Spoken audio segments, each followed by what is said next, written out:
Hi, hello, and how are you? Come Hey, on in and stay a while. It's yeah, time to hey, get coached up with another edition of the Coach Scott Field Show. Invite a friend, share with a friend. This show allows you, the viewer, to connect with some of the greatest people in the sports entertainment industry.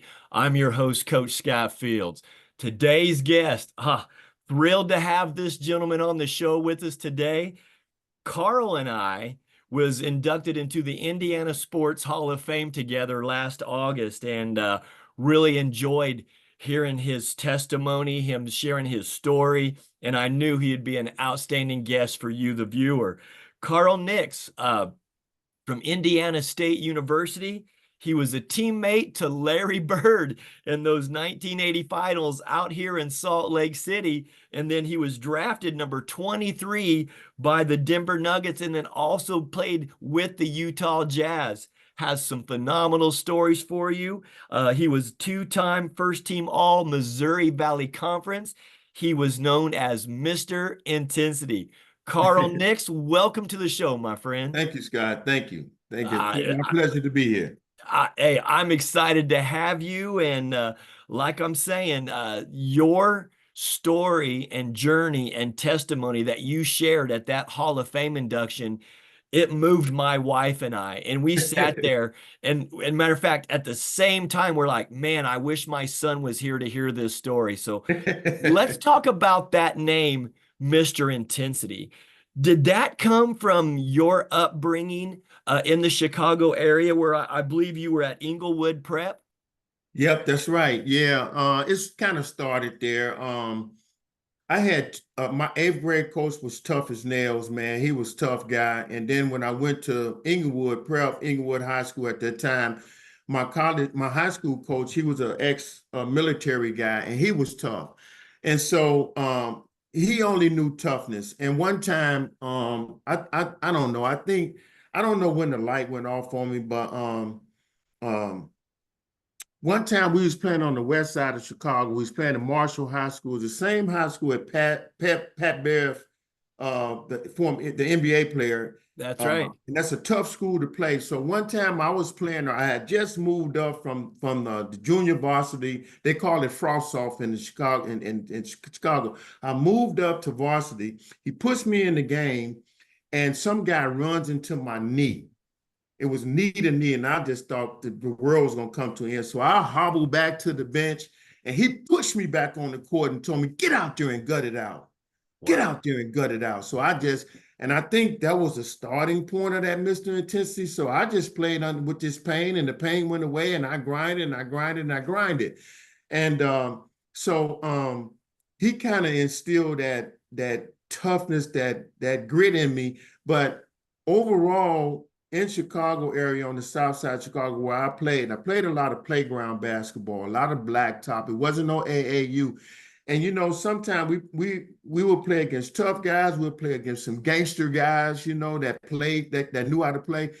And if you didn't play with that level of intensity, then you wasn't gonna get to play, or you're gonna get bullied balled. Yep. And so these things started to shape in me. So when I get to Indiana State, I just say, I'm from the short south side of Chicago, and in my head, I had all that stuff in me, and they say it's the only way to go is being tough, physical, and with intensity. And so that's how I started to play. So and the fan base and some of the coaches started calling, "Oh my God, this guy's so intense. Oh my God, he need to calm down, need to calm down." So that's how I adapted the name Mr. Intensity, and I bought into it also. And so Yeah. there you go. Yeah. I love hearing that because that toughness, that grind. And, I grew up in North Central Indiana, but we know how great a basketball and how many professional players come out of that Chicago area. I mean, Yeah. the list is long. I mean, Terry Cummings, Right. Isaiah Thomas.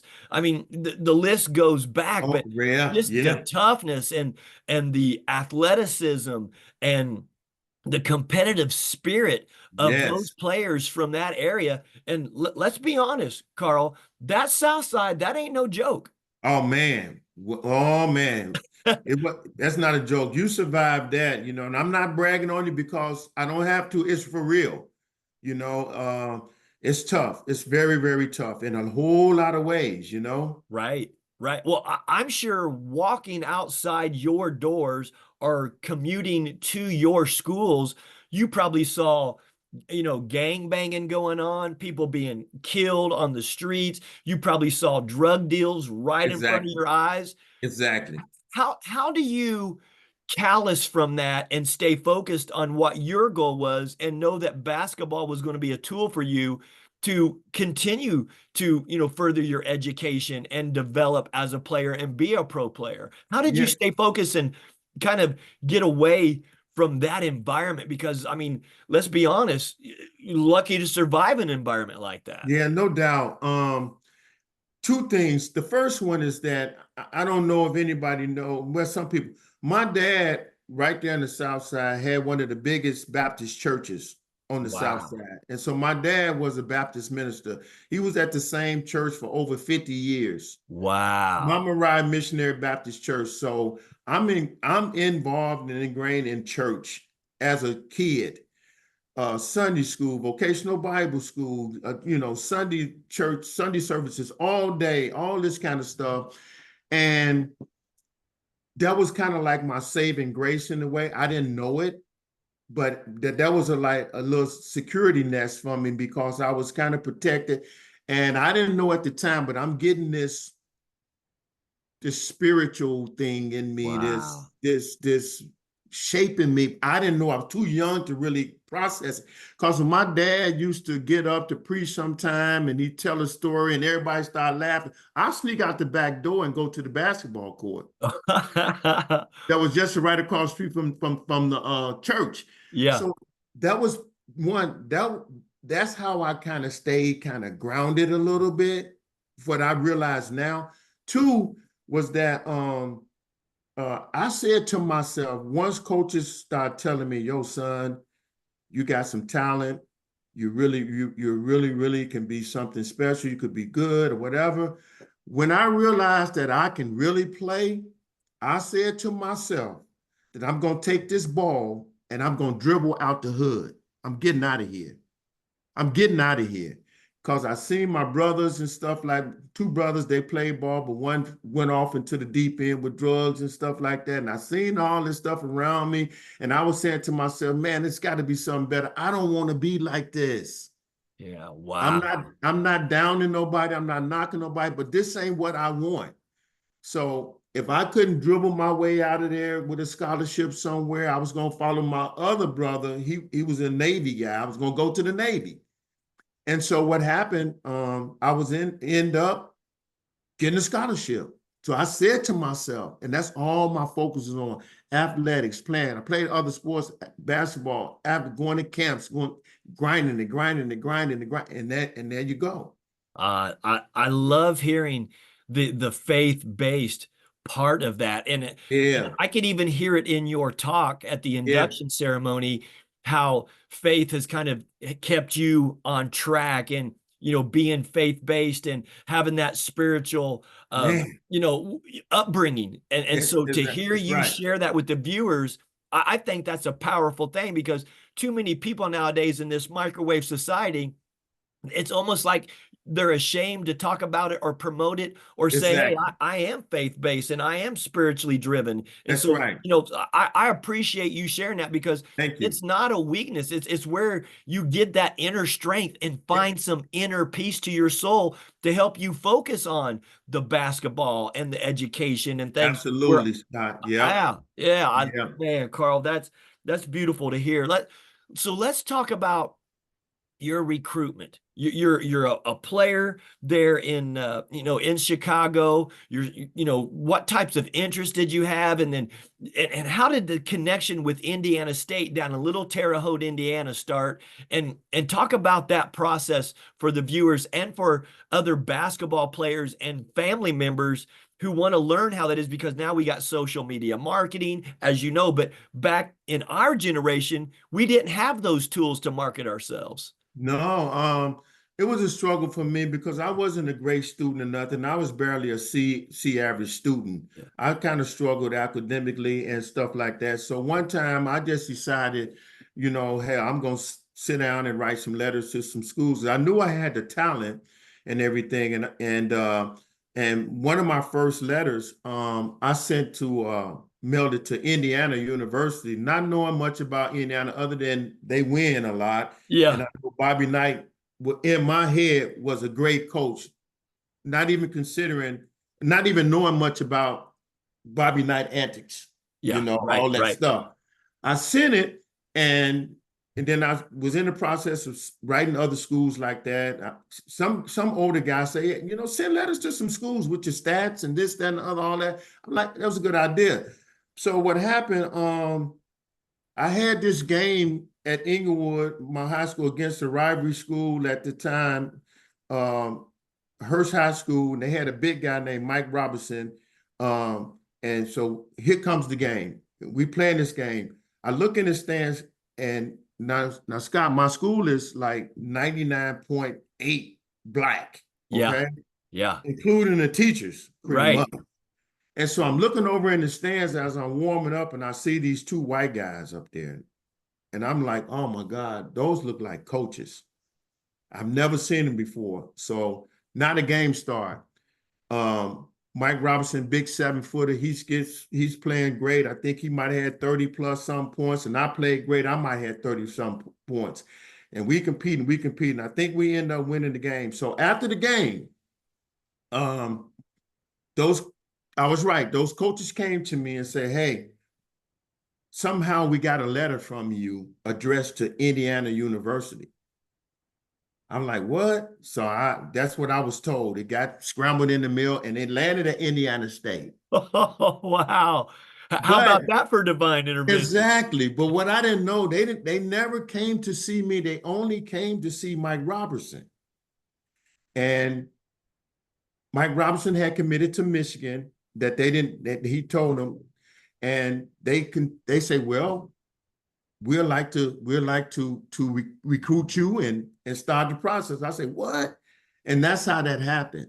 And I'm saying, well, Wow. I was sure. So they followed me and everything, this, that, and the other. And next thing you know, they offered me a Wow. scholarship. So I only had some small schools. I went and visited some D3 school was in Kansas.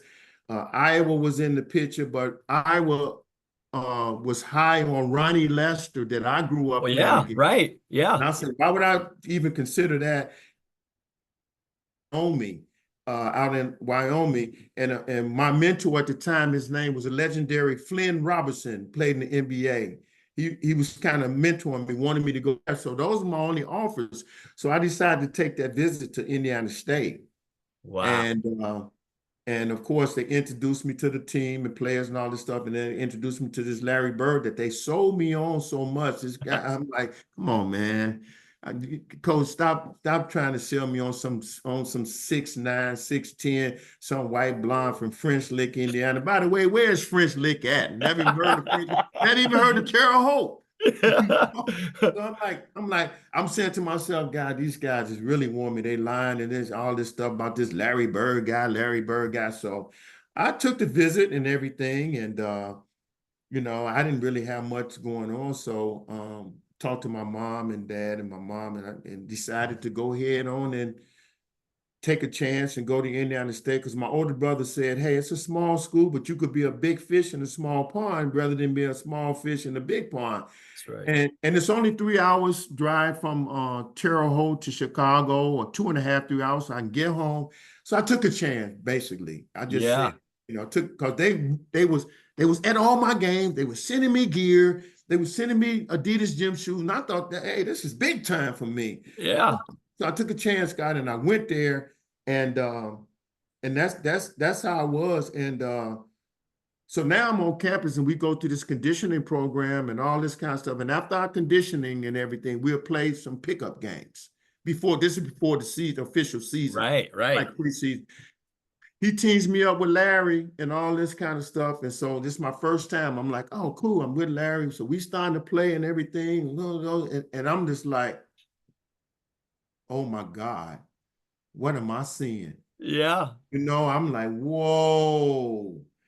Larry was unfreaking believable, man. It was like a freak of nature or something, white freak of nature. And I was like, whoa, he was doing everything unbelievable. Freaked me out because I'm coming from the south side of Chicago, playing against Terry Cummings, Mark Aguirre, Isaiah Thomas, Doc Rivers, Tim Hardaway, Bo Ellis. I'm playing, and I see this guy, and I'm like, whoa. After the work, got to get on the phone. I call him. I say, man, this guy, hey, be aware. This guy, Larry Bird, Larry Bird, yeah, right. Isaiah Thomas got a hold of it, and he started spreading this stuff, and he actually said on one of the NBA something that I remember back in the day. Carl Nicks was calling and saying that Larry Bird this, and he was right. So, um, I just said, thank you, coaches. I'm this is the best thing for me.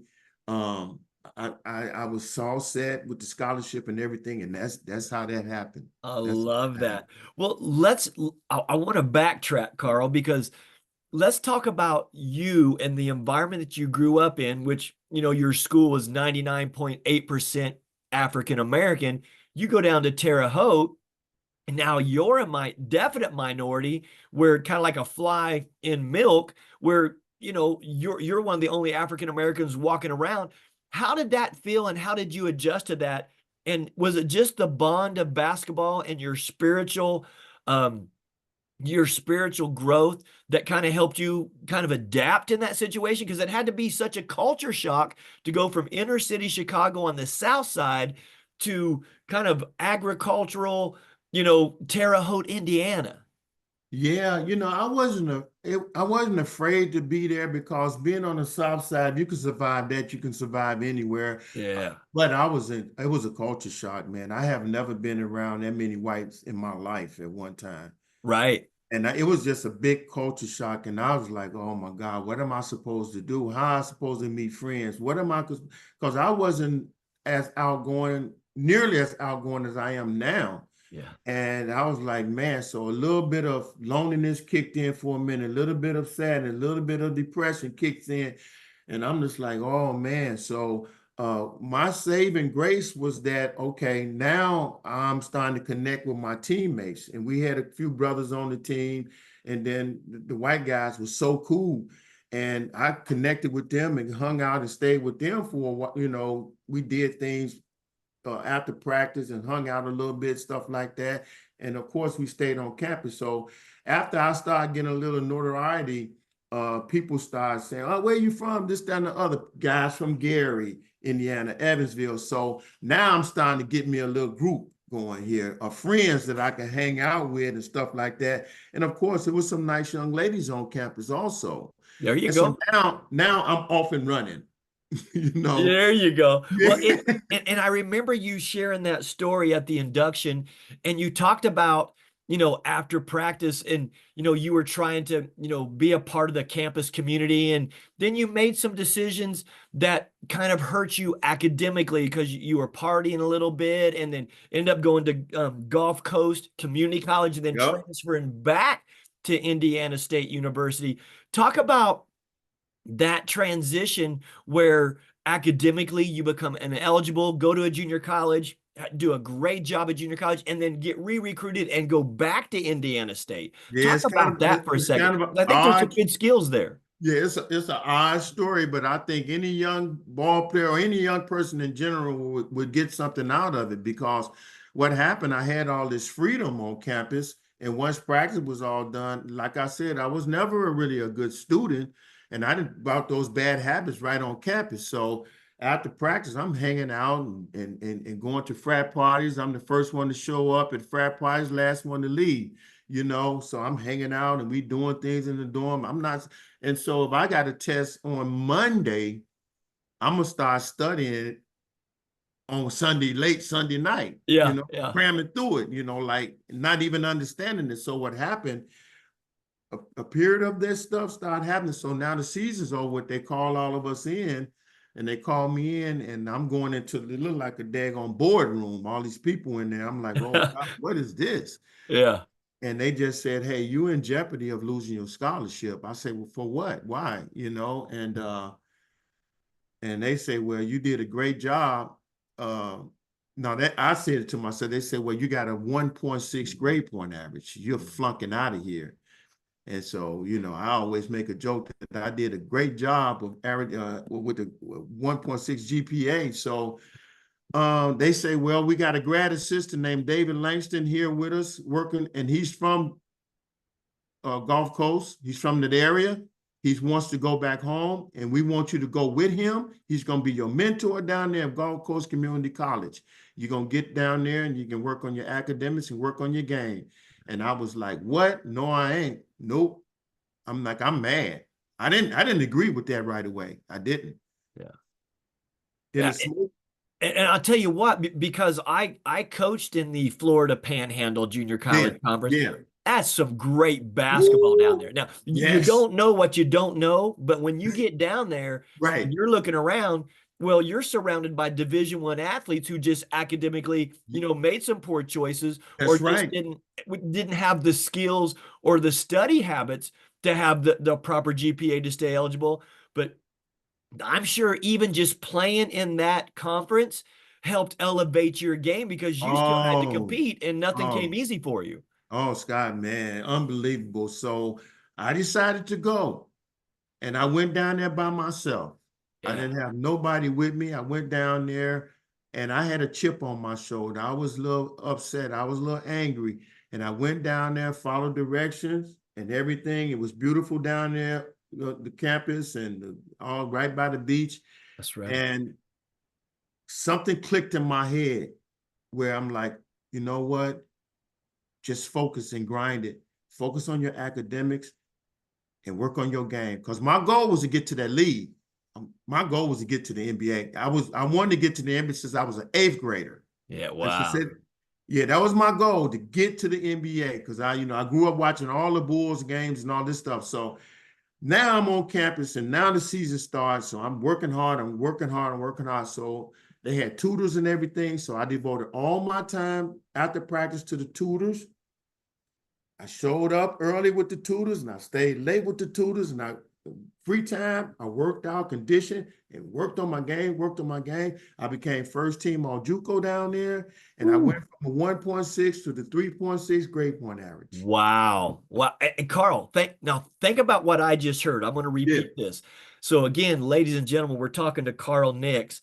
And so instead of immediately after practice at Terre Haute, where you went out and was socializing and partying, your mindset now was, okay, I'm going to get to the league. Now your study habits were, okay, practice is over. I'm with the tutors, and you learned skills and habits that help prepare you academically because maybe you just didn't know how to study or know how to Exactly. budget the time or manage the time to put studies and academics as a priority, and you learn that priority and then get re-recruited and go back to Terre Haute after they Yep. sent you down there. So Yep. kind of go into that transition a little bit to educate the viewers and the basketball players who have that aspiration and have that desire to get to the league. Yeah, you're absolutely right. I have absolutely no discipline. Study habits was poor.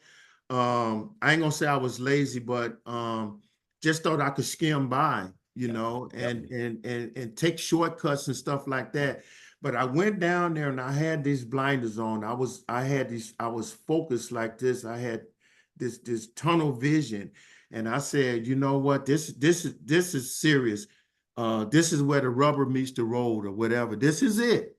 Yep. This is it. I was smart enough at 19 years old to say, oh my God, this is interrupting my dream of getting to the league. And also I was embarrassed being a tough top player coming out of Chicago and couldn't deal with it. I didn't want to go back home flunking out of school. Yeah. And so I'm focused. And Wow. so academics, I developed these habits. I developed these skill sets. I set my butt down and sacrificed my time on the weekend and read, went to the library. I did all these, I built these, learned these habits that I had in me Yep. that somebody just had need to show me. And life showed me though. Yep. Life showed me. And and the next thing you know, things start happening. I got my first semester of grades. I'm like, oh my goodness, yes, this really works. Wow. And then I was playing real well. So If I can do it, I tell all the young guys, you can do it. Yeah. But you shift. I had to shift the way out my thought process. I had to think different, and I was a thousand miles away from home by myself, Right, right. And See, I yeah, love that because again, we don't know what we don't know, but when someone right. finally kind of, gave you a blueprint and said, "Oh, this is what you do," Yes, you had the knowledge, you had the ability, but someone just needed to kind of lead and guide you. And then once you pick that out, I mean, you go from a 1.6 to a 3.6. That's a huge jump and a credit to your focus and determination there, Carl. I didn't know I had that in me. I did Yeah. not know I had that ability to learn and to read and to understand and comprehend. I didn't know I had it. I Yeah. didn't. I was always afraid of academics. Yeah. I didn't think of myself as being dumb. I just felt like, I felt Do like, just enough to get by, right? yeah, yeah. And I didn't Yeah. know I had that in me. And I was Yes, like, sir. and it's just funny when life shows up and kind of push pressure on you or your back against the wall. If you got a little fight in you, then these things can happen. I share that all the time. You I got some love it. fight in you. So And that's such a powerful, powerful message because in today's society and with the transfer portal, I yeah, mean, kids are yeah. just, instead of staying committed and staying focused, they're just always, instead of cutting nets, they're cutting corners, right? They So cutting I, I corners. I love that you didn't cut the corners. You stayed Um, true to your grind and had that grit and that intensity. And then, I mean, let's talk about, Bill Hodges becomes the head coach at Indiana State University. Talk about how Bill helped you with that transition getting back into Indiana State. And then in 1980, you're out here in Salt Lake City going against, Michigan State for an NCAA championship. I mean, let's talk about that experience and like, wow. I mean, here you are from the south side of Chicago. Now you're on national TV in one of the biggest, NCAA tournament games ever televised with Larry Bird against Irvin Magic Johnson. yeah. With Indiana State coaching staff, Bob King, who got ill, and Bill Hodges took over. I like the coaching staff when they first introduced themselves to me at Inglewood at that game. I Yeah. liked them, and I was really crazy about Bill Hodges. I really like Bill Hodges because he was a player's coach type of guy. Yes. Just a You know, great yeah, character. yeah. He'll hang out with you and take you to have a sandwich and talk. You can speak your mind. And you can. He was just excellent. Oh, And so, when they kind of talked to me about coming back to Indiana State from junior college, I was a little cocky because I was getting recruited all over again. And I kind of gave him a hard time for a little bit until they put Bird on the phone one time and say, hey, man, come on back. You the piece we need, and we can go all the way. And I was like, wow, Bird might be on something, but if not, he's crazy. And so with Bill Hodges and that coaching staff, it was a perfect fit for me. It was at home, and I thought I'm mature, I'm ready, I got good study habits. My game went from here to here. My game was elevated. So I went back. And I went back in flying colors, and it all fell in place, man. wow. We ran through the nation. We had a great team. We had a great defensive team. I averaged nearly almost 20 points, and Larry averaged 30, whatever. It just was great. And we ran through the country. That's right. And then we get to Salt Lake City, which we was on the high. And all of our minds, we was gonna win the national Well, championship. correct me if I'm wrong. You guys were undefeated throughout the entire season getting into Undefeated. that championship game. Undefeated. We was 33-0. Didn't lose Whoa. a game. We only had two close games. We had Yeah. a close one with Arkansas, buzzer beater, and New Mexico State, half court lunge, Hail Mary, buzzer beater. Yeah. And other than that, we just kind of went through the nation undefeated. We went through the Missouri Valley. We ran through everything. And 36 let's games. be honest, a lot of people didn't even know there was a tiny school in Terre Right, Haute, Indiana, right, until you right, and Larry put right. Indiana State on the map nationally because people didn't know about. I mean, They what's a didn't know about it. sycamore, No, right? they didn't know about it at all. Larry started getting a whole lot of notoriety. I mean, player of the year conversation, all this kind of stuff. And they never had a chance to talk to Larry because he didn't talk. That's right. Yeah, He didn't and interview. even as he didn't like talking with the press. Exactly. And now we hit the rankings, and now we're moving up in the rankings, and now we're number one. So now we're getting this national attention. Larry's still not talking, okay? And so nobody knew, but now they know. I think we might have been 16-0, and now they know. Wow. You know, we had Al McGuire on campus. We had all these people coming in, and Sports Illustrated, all this stuff. And so here we go. Yeah. And then we run into Michigan State, which was a phenomenal team. Whoa. Yeah. Yeah. Well, now Yeah. let's talk about that, because here's Carl, Mr. Intensity, Southside Chicago, starts at Indiana State, gets upset, is mad, disappointed, goes to a tiny junior college in Florida in the Panhandle, back to Indiana State, and now you're on the map, and you're averaging over 20 points a game. You're going against Judd Heathcote, a Big Ten school, Urban Magic Johnson, Kelsey. Talk about the preparation going into that game. You're undefeated. You're peaking at the right time.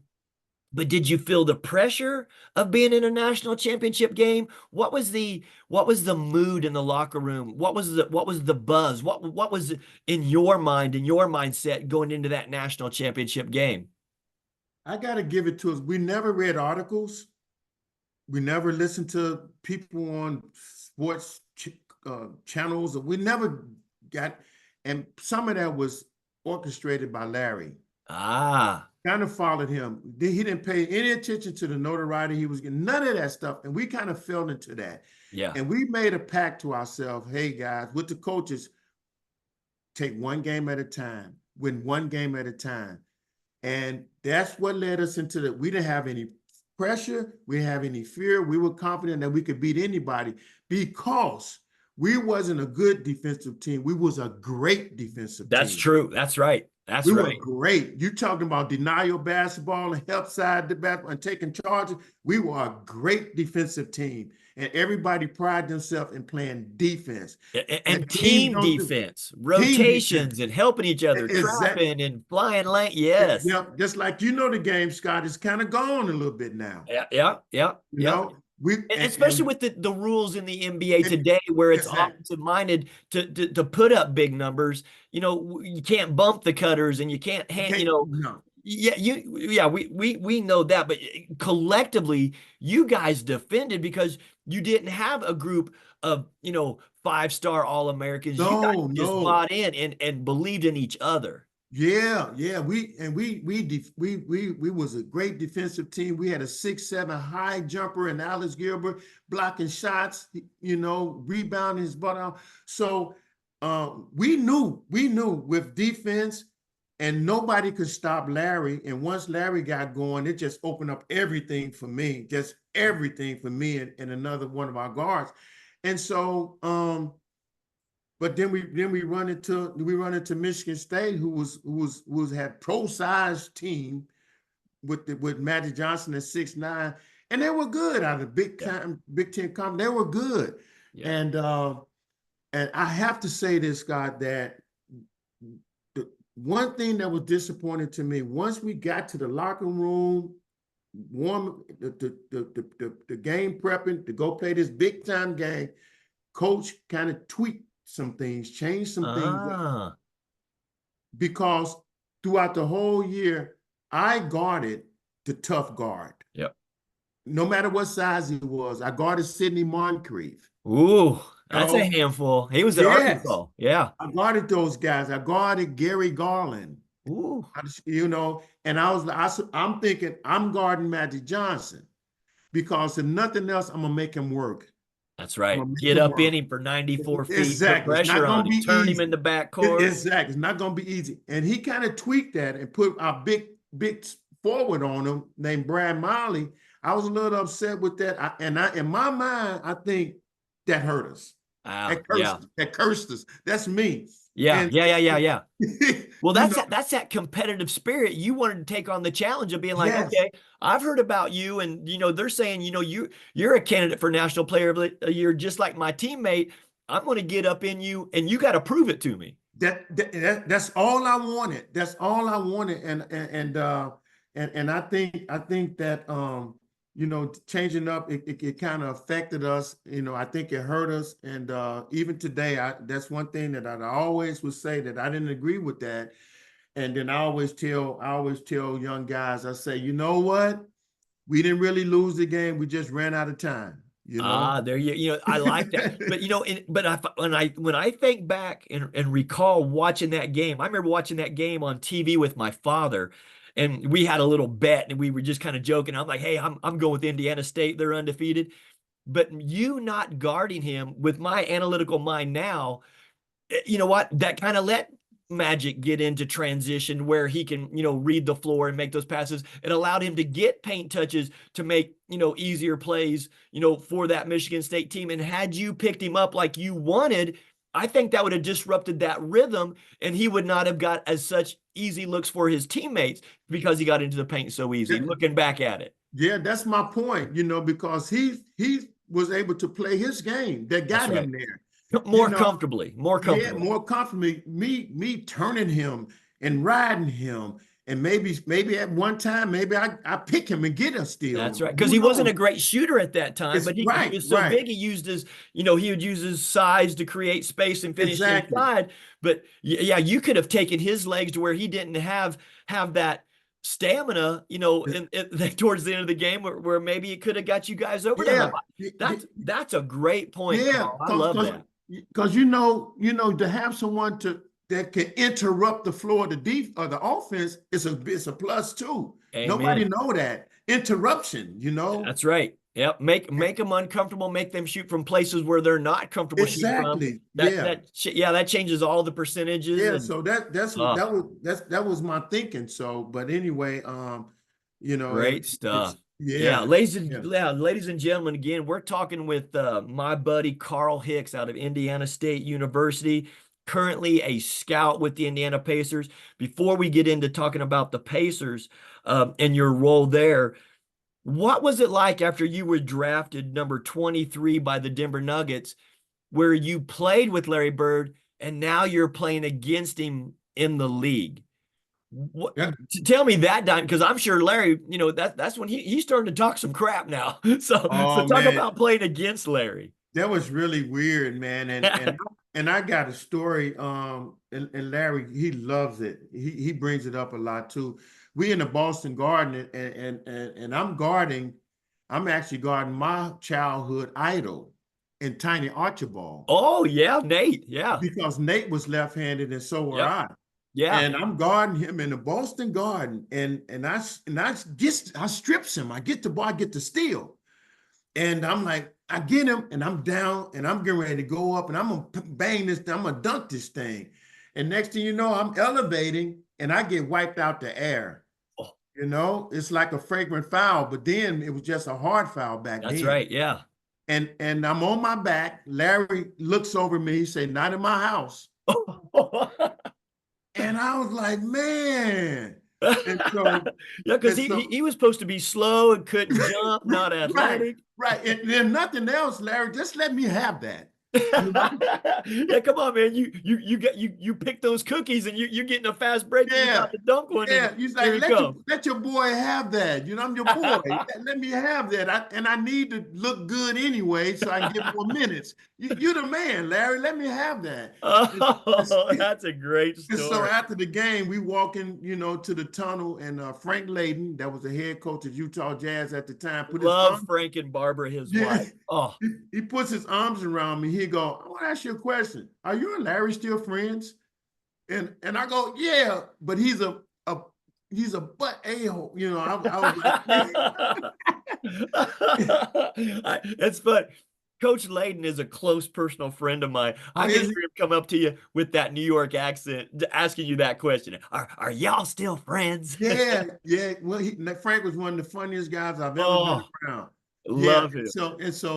And Larry gets a chuckle out of that all the time. So that was weird playing against Larry. And then on another occasion, the Celtics are in the Jazz. They came to us, and Larry's playing really good, and that's when you guys played at the Salt Palace, right? Salt Palace, yes. Yeah. And my teammate named Allen, I can't recall his name, but he was a tough 6'7" forward named Allen. I can't think of his name, but anyway, he started roughing up Larry, roughing him up bad.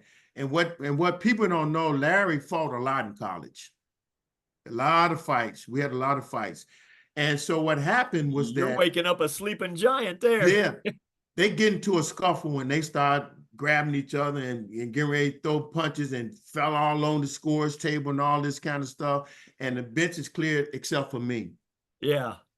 Yeah. And everybody looking at me and say, no, I'm not going up there. I'm not going to break it up with my friend Larry, you know. Yeah. And I got some heat behind that, and Larry chuckles about that too. So I didn't go and break the fight up because I knew that he wasn't gonna whoop Larry because Larry grew Yeah. up fighting, you Yeah. know, Yeah. Yeah. Yeah. and talking trash. So those are some of the yeah, but it was kind of weird playing against him, but that was some stories there, yeah. Yeah. Well, we'll talk about some of those stories that you remember being with the Utah Jazz out here in Salt Lake City playing in the Salt Plus. You know, you mentioned Frank Lay, but talk about some of the teammates that you had on that Jazz team. I have to say, Utah was the best place I played and one of the best places I ever lived. And it was just, and I still today really, I'm getting ready to go back to Utah in 2 weeks.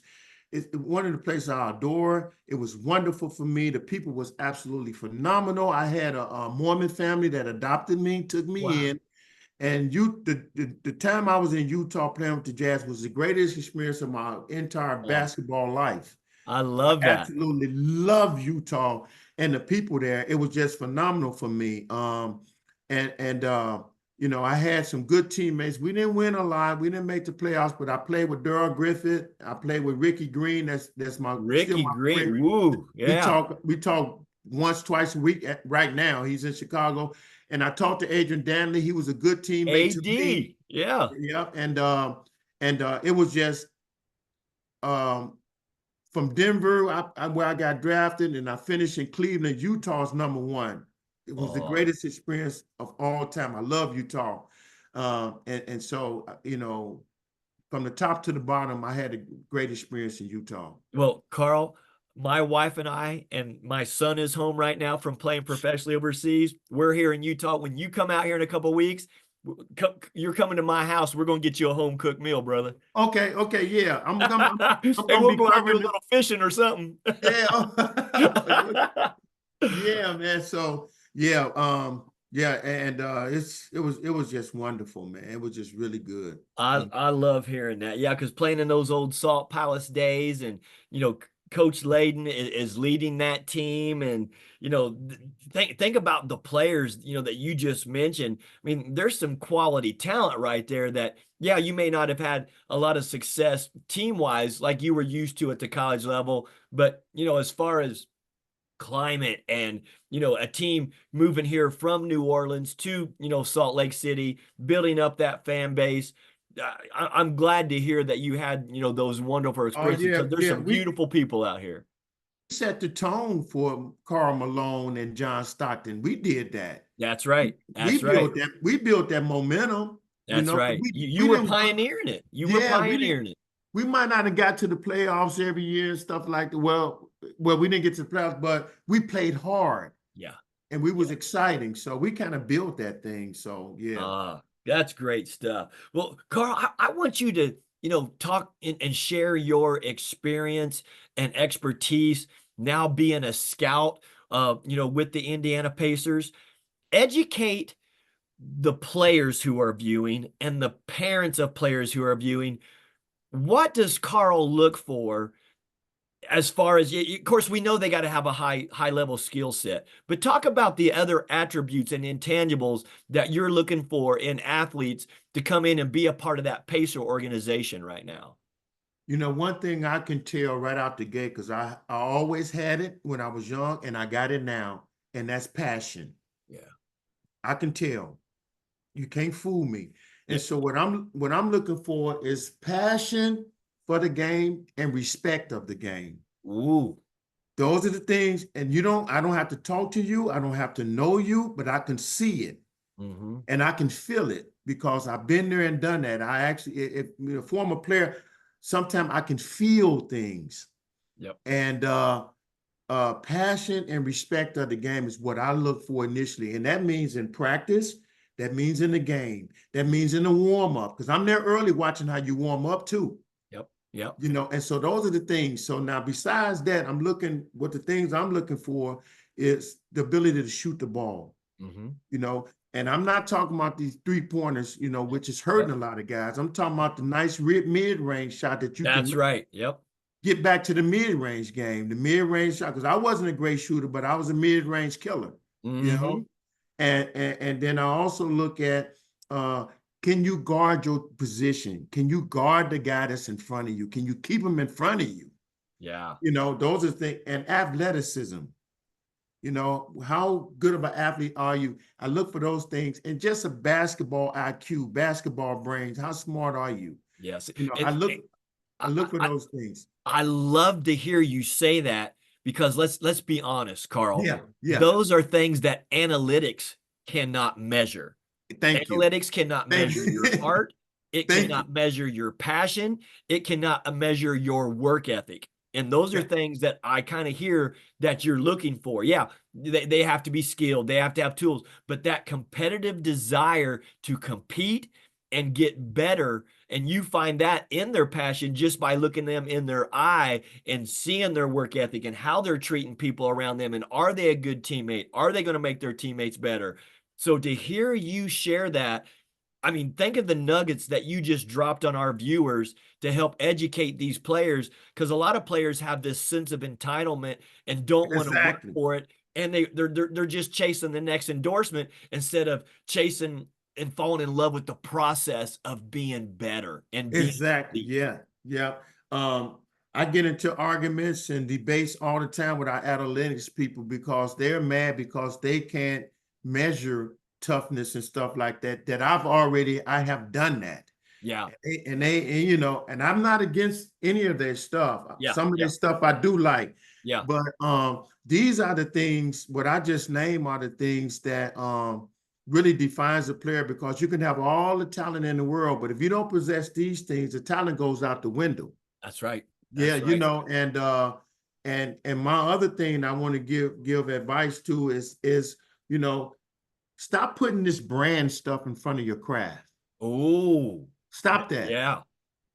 Your craft got you there, and your brand will take care of itself once you start going through the process and working on your craft. Yeah. And hey, let's just keep it real. You got to respect the game.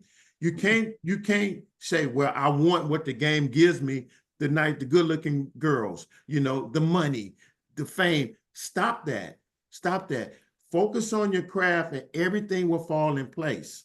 Ooh, it'll fall in place. But if you go through the process, now you're going to be developed. If you go through the process the right way, you're developing some love for the game, some respect for the game, discipline, sacrifice. Those things come. But if you opt out of that, it's a problem.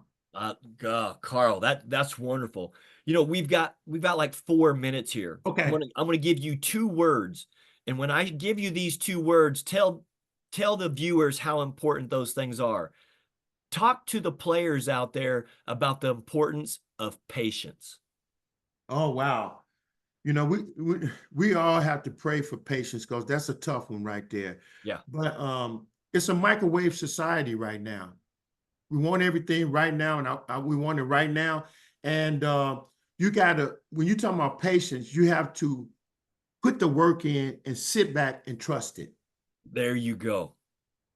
That's the bottom line. If you're gonna show up and grind it hard and put the work in, sit back, take a deep breath, and trust the hard work you put in it. That's right. Yep. It's going to show up. Know that have the mindset of knowing that the work that you put in is going to pay off, and sit at the end of the bench and wait for your time to get called. Because to me, guys, we're like that big fish in a small pond that you talked about. And now they're competing with guys who are just as skilled, just as talented, bring the same skill sets, but maybe they just need another tangible to bring something to the team. But they have to be patient to wait on that opportunity, and not go into the tank mentally until that opportunity comes. Exactly. Because if you can say to yourself, I showed up and I was put the work in honestly and hard, than sit back. Now, if you know you done went in there and messed around and start working on stuff you don't need to be working on, Yep. or just on your phone or all this kind of stuff, then that's a different story. That's right. How You can you know? be mad at the results you didn't get by the work you didn't put in? Right. Come on, man. Exactly. Come on. Exactly. So let me ask you this. How about perseverance? Because your journey is about perseverance. You persevered through trials, tribulations, challenges. Talk about the importance of a professional athlete to be able to persevere. You know, the gift is yours. It was given to you. Ooh, And if you recognize it's your gift, you have to go through the grind. You have to go through it. And sometimes for some players or people, the road is windy sometimes, you know, but you have to persevere. You have to go through it. Stay positive, go through it. Going through it, you have to connect with a few positive people that's in your ear. there you go. That support system, right? Is And right, have the right people in your right. support system, and not, Yep. fill your head with negativity and Oh man, toxicity yeah. where you're like you're ready to throw it up and quit, right? Exactly. Watch who you listening to and watch who you following as you go through the journey of perseverance. You have to Uh, watch who you listen, watch who you follow, because the road sometimes is winding. My road was Larry Bird road was straight. yeah. Mine was roundy, up, down, cross, whatever you want. But I listened to the right people and I followed the journey. Mm. God bless you on that, Carl. God bless you on that. We're down to our last couple minutes. Okay. What if you had you know, one powerful statement that you could, share with our viewers today? I've heard you talk about the importance of faith. We've talked about patience, perseverance, the intensity, the grind. But what message would be the most powerful message that you can leave with the viewers coming from Mr. Carl Nix, Mr. Intensity? Humility, stand humble. Oh, Don't get too high, don't get too low. Just yeah. trying to stay humble, trying to stay consistent, uh, content, things of that nature. Um, Wow. you have to, in my opinion, the biggest thing, you have to trust, rely, depend on something that's greater than yourself. Ooh, woo, yes. And Amen for there, brother. some people like myself is God. Some people was their parents, but you have to do that every single time. Every single time. Don't make excuses. Yeah. And Oh, that's how Carl, that's how that you get through it. great stuff. This game of basketball has abundantly blessed you and I. Oh, And the absolutely. relationships that we Yes. have been able to manifest and form and foster throughout our journey, both being you're a Chicago guy, I'm a North Central Indiana guy. The places we've traveled, you played professionally overseas, I coached professionally overseas, won championships overseas. Man, I feel blessed by the good Lord that we were able to cross paths down in Terre Haute when we were inducted, because to hear your story, it inspired me and wanted me to be a better version of myself, just Thank hearing you. you and your story Thank and you. you sharing your story. So for that, I say, God bless you. Continue to inspire, continue to impact, continue to serve your message to those out there who will listen, because I'm going to tell you what, my man, you're one of the best in the business. You've got a pure heart. You're a Thank servant you. leader, Thank and you, Scott. man, bless you for what you do. Yeah, thank you and bless you. Thank you. Thank you. Ladies and gentlemen, it has been a phenomenal hour. I can't believe it's gone by so fast. Yeah, it's This fun. has It was been fun. Carl Nix, south side of Chicago to Indiana State to being teammates with Larry Bird. But this man here paved his way with intensity and passion and purpose, and he still serves working for the Indiana Pacers in the NBA today. Loved having you here. Ladies and gentlemen, share this content, invite friends to view this content. share it with people you know it will empower them and inspire them. But subscribe to our channel and make sure you continue to follow us exclusively on DBTV. Carl, God bless you, man. When you get out here to Utah, man, please hit me up, because like I'm saying, my door is open for you, and man, we're going to cook you up something good. Thank you, Scott. How can my friends get a chance to hear this? You know what? We're going to be having it on. We'll post it on YouTube. We'll Okay. be sending the links out, and then it's also Okay. going to be seen on DBTV midnight on Saturdays, and Okay. there's other platforms as well. But I appreciate you asking that question, because I'm gonna tell you what.